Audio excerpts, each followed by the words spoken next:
Méditation du 24 novembre. Il nous a crié. Reconnaissez que l'Éternel est Dieu, c'est lui qui nous a fait et nous sommes à lui. Son peuple est le troupeau de son pâturage. Somme 100, verset 3. Si tu entres dans une salle de classe universitaire et demandes d'où viennent les êtres humains, un grand groupe répondra: les êtres humains sont le produit d'une longue chaîne d'évolution qui s'est déroulée sur des millions d'années. La plupart des personnalités respectées du monde scientifique d'aujourd'hui ont des idées similaires. D'où vient cette idée? Bien que la réponse puisse être assez vaste, l'un des éléments décisifs se produit un jour comme aujourd'hui, en 1859, lorsque Charles Darwin a publié son livre sur l'origine des espèces. Avec la publication des travaux de Darwin, le naturalisme est devenu populaire en tant que moteur de biodiversité que nous voyons aujourd'hui sur notre planète. En résumé, Darwin a théorisé que dans la nature, il y a une compétition pour survivre. Il a expliqué que les individus les mieux adaptés à leur environnement ont plus de chances de survivre et de transmettre leurs traits à leurs descendants. Ce processus entraîne des changements dans les espèces et ces changements s'accumulent pour former de nouvelles espèces. Ainsi, selon Darwin, tous les êtres vivants partagent aujourd'hui un ancêtre commun. Cette proposition a suscité un grand débat scientifique, philosophique et surtout religieux. Si les idées de Darwin sont vraies, où est Dieu?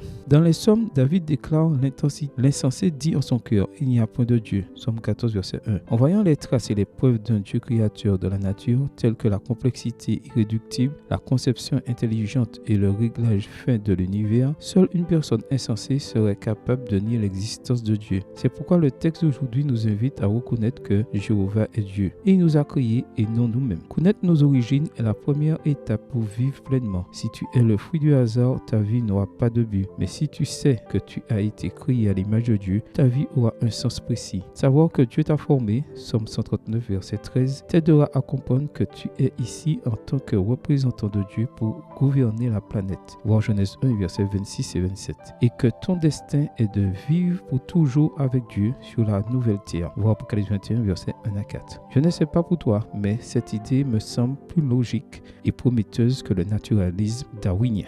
Amen. Bonne journée à toi et que le Seigneur te bénisse.